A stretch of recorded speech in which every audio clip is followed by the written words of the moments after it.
Hey friends, Neff here. Welcome to episode 5 of Let's Play Pokemon Crystal. Today, it's another day where we're going to do quite a bit, actually.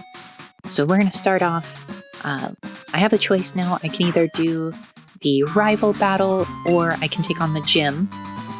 And since the rival has the water starter at its second stage, he'll have a Croconaw.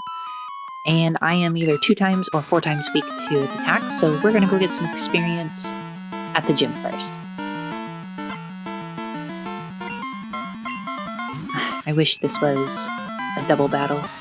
I really love double battles. I think it's like the funnest mechanic that Pokemon ever introduced.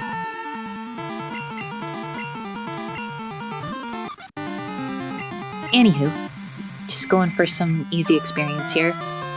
With them being bug type, both my Pokemon have super effective moves that they can use here, as well as our levels are considerably above what the gym has.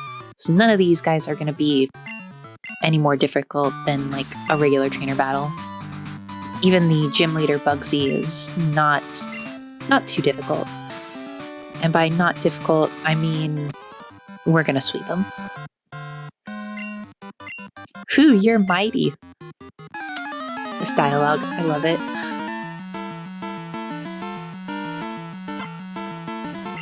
The biggest reason that we're going for some extra time in this video is because we're going to be adding a third party member soon. Not sure if it'll be a permanent party member, but it will be on the team for at least a while.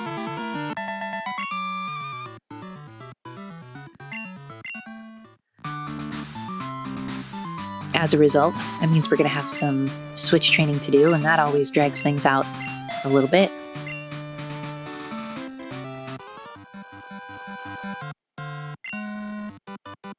Also, the egg that we've been carrying around shouldn't be too far from hatching. Everyone already knows the egg that you start with is going to be Togepi, and I am not going to be using it. It doesn't become good until it gets the 3rd evolution generations later. But then, boy, you can bet I love Togekiss. It is cool that we see a Beedrill at this point. Yeah, we have a 5-level lead, but that's alright. Oh, and then Beedrill, when it its Mega form, looks so cool.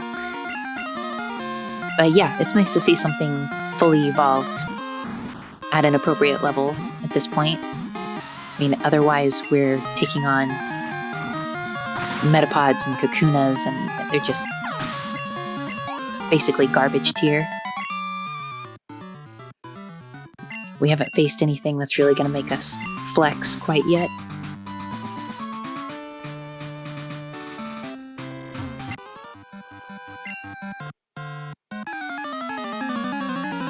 One more trainer here. For as many trainers as are in here, we're moving through this pretty quickly. I mean, everything's just getting knocked over.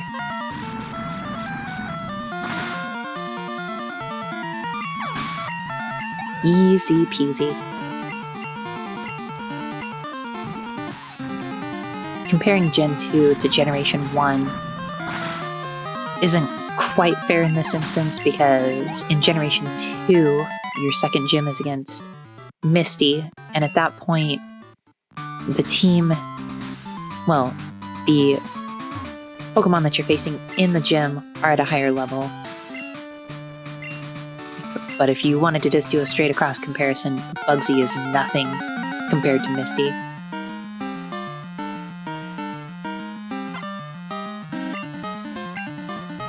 And so this gym leader, much like Falkner, who just hits you with a Pidgey and a Pidgeotto, he's going to start off with a Metapod, which is just free experience. And this Scyther, as cool as Scyther is not going to be able to do anything to us. We would still be super effective against Scyther if it was evolved into Scizor, and technically its stats don't get any better, it just redistributes them, but I feel like it would have been cool to see something like that here instead. And his third Pokemon is a Kakuna. So basically, two Pokemon that are just nothing.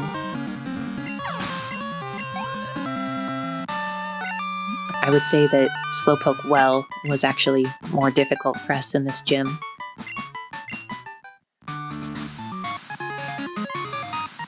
And there's the Hive Badge, so it makes our Bug-type moves a little bit better. Traded Pokemon will obey us up to level 30. And we get a TM that probably will not be using.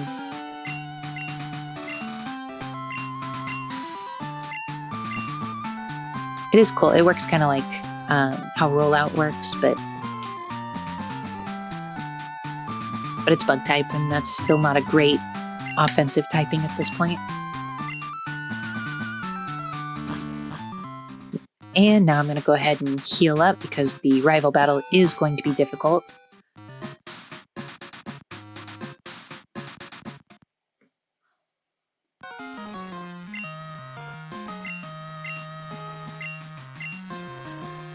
Silver's dialogue is good.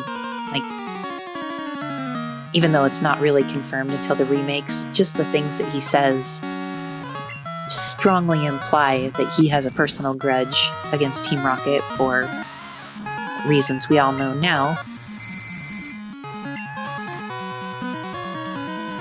And we're not off to a great start, because we start off being put to sleep.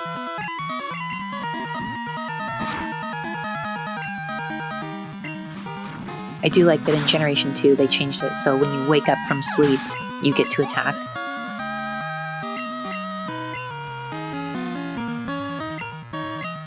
And now we have Croconaw coming out, so my strategy, since it has the means of inflicting so much damage, I'm going to use Mud Slap.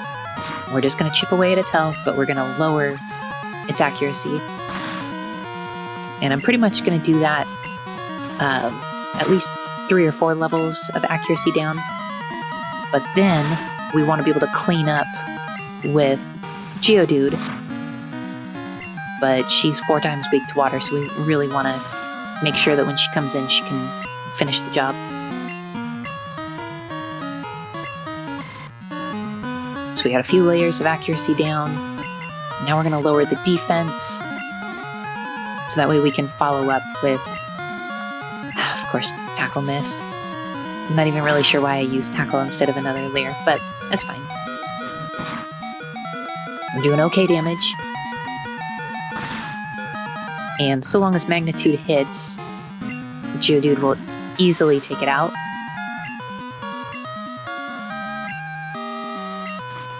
It's only Magnitude 7, but that's okay.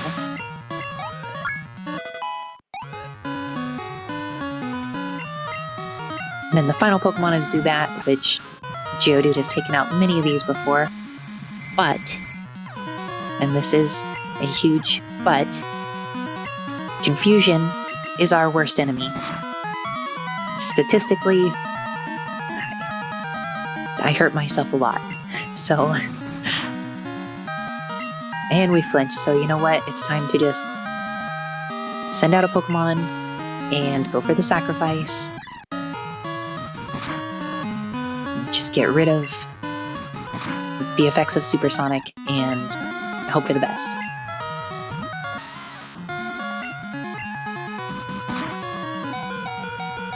Yeah, much too close for comfort.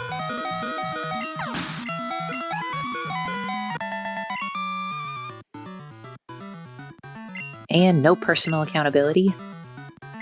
We're blaming his Pokemon, who actually, if I did not have Mud Slap, would have totally been dominated right now.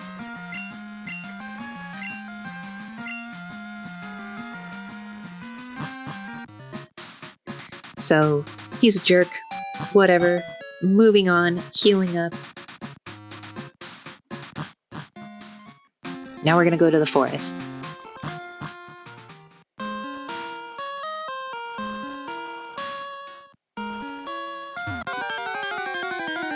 Of course, random encounter right before talking to someone.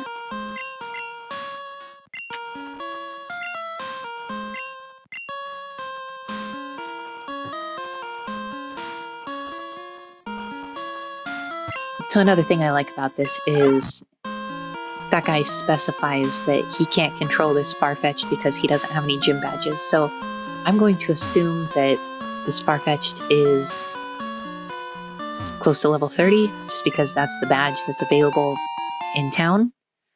So that's kind of cool. Makes it less like fourth wall breaking.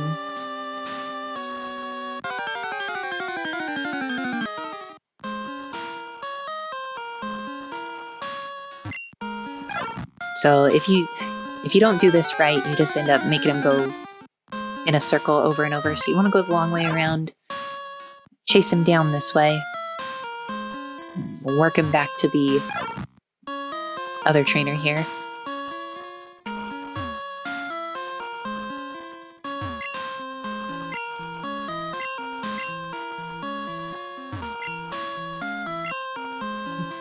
And so now this guy is going to reward us with cut. That's fantastic.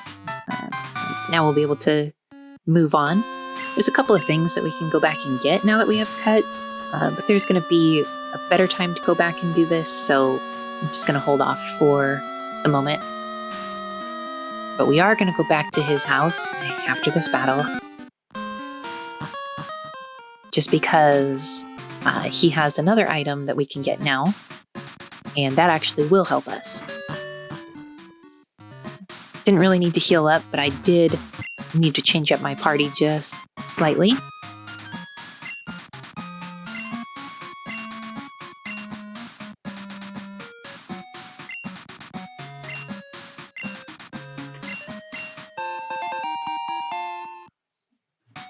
So that's cool. It boosts fire type attacks by 10%, I think it is. So any little bit helps. So I pulled out Sand Shrew. Teach it cut real quick. And we'll put Flash on Hoppip. And I freed up one slot in the party.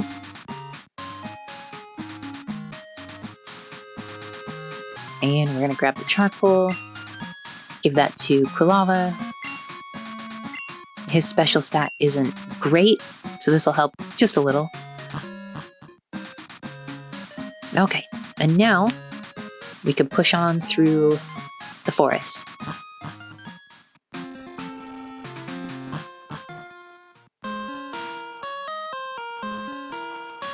Go up here, go north this time.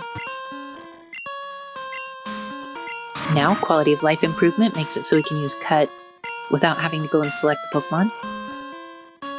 That little shrine there is for the Celebi event.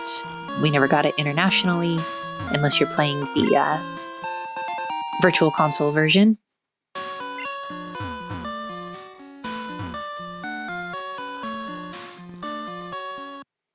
Obviously, I've opted not to do that because I want to use my team in Stadium 2.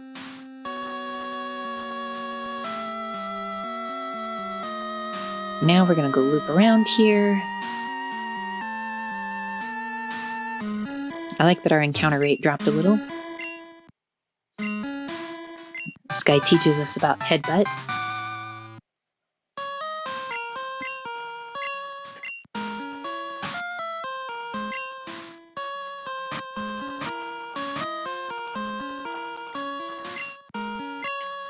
Pretty much anyone can learn Headbutt.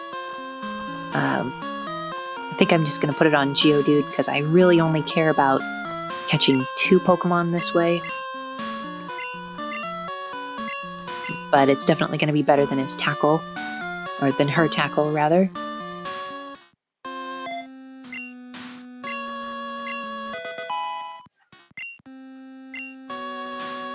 And so let's put it to use right here.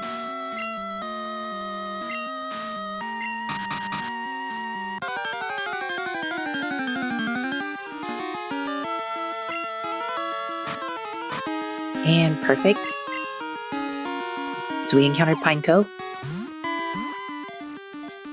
When I was younger, I was like kind of on the fence about this Pokemon, but given just what a great wall and spike setter it is, we'll see how good it is against the computer opponents in Stadium 2. I remember using spikes in the league tournaments at like the local malls and stuff. That was like a really big deal because nobody really ran rapid spin back then.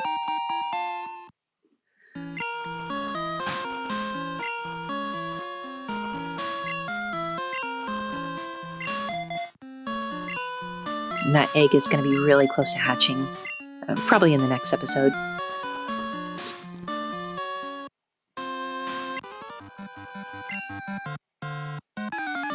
This trainer battle is totally optional because he's obviously busy like headbutting trees or whatever. But now we begin some switch training.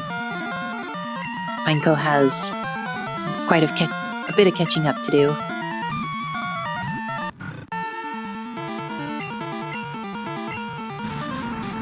I acknowledge that this isn't the greatest time to do this, just because the trainers are still using pretty low-level Pokemon. But that'll change soonish.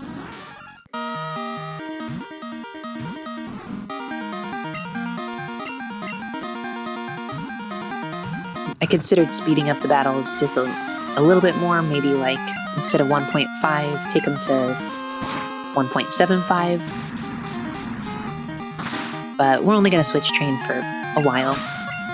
Probably the rest of this episode and maybe some of the next one. Considering off-screening just a couple of levels, maybe just get it up to like level 13. But I really want to avoid grinding on wild Pokemon and just making things too easy.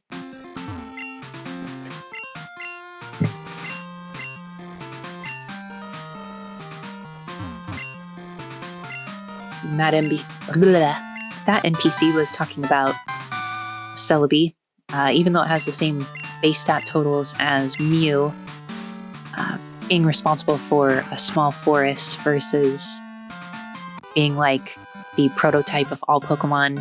It's just not as cool a story. We also nabbed the Sweet Scent TM. Don't really need that for anything, but we'll take it anyway.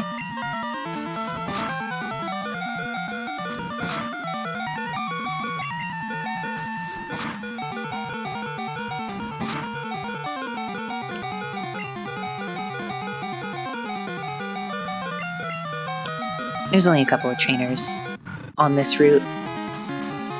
We're almost to Generation 2's equivalent to Celadon City. There's quite a bit of stuff that we'll do once we get there.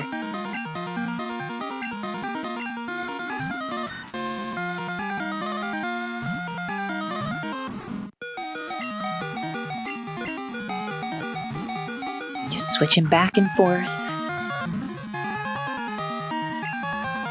The fact that Quilava is paralyzed is more irritating than anything else. But at this point, I really want to save my money because we're going to spend some of it in the next city, Goldenrod.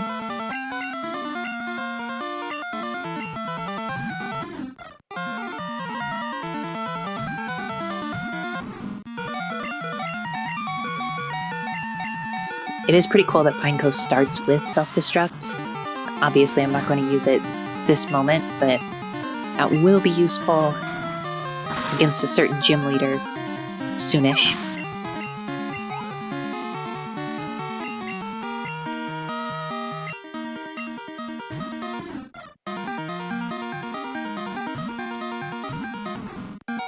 So close to level 11.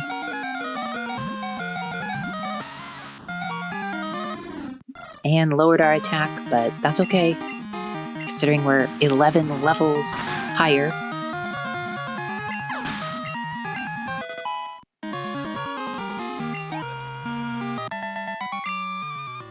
Then one of these trainers coming up, I know only has like one Pokemon, and so that'll be a good opportunity to get decent experience.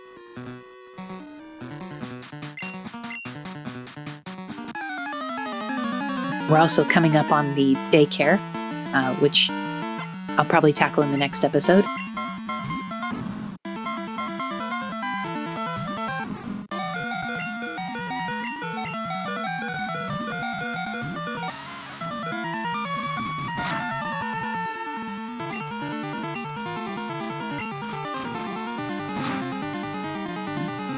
go.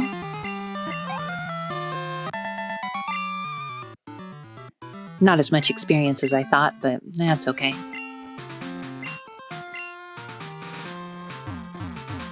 That confounded me to no end. Well, that's why you don't cheat with the daycare.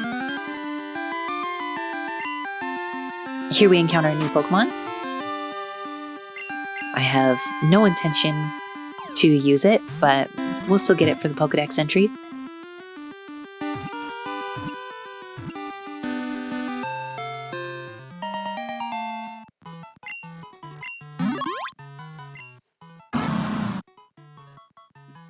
Yes, it's a coward. It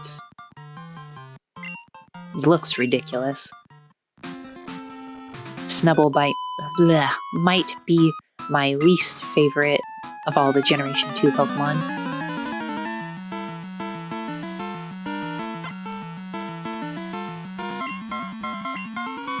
And then here's Gina.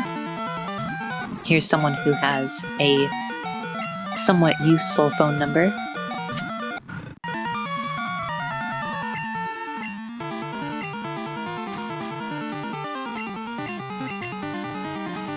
Hoppip, I don't think knows any offensive moves at this point, so we're fine.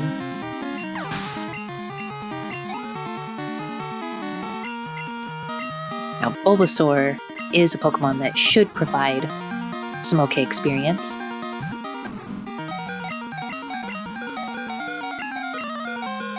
Almost sent Geodude out. That would have not been good.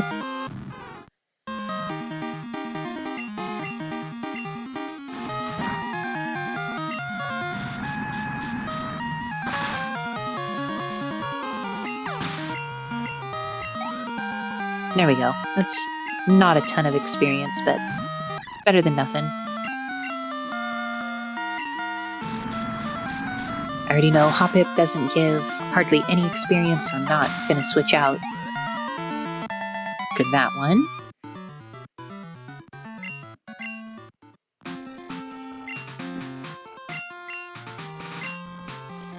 And now we have a cheerleader. And she picks up some items at random, and she'll give them to us for free. And once we get access to Fly, she's one of the people that's pretty easy to get to. Hiccups. She's one of the people that's easy to get to from Goldenrod. It only takes a second. Some trainers with phone numbers are in kind of difficult to reach places.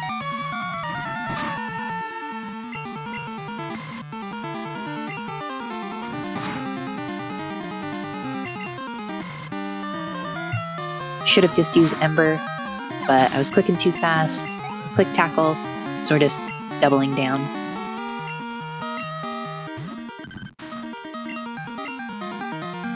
Did not expect Magnitude. I was expecting, like, Scratch, to be honest.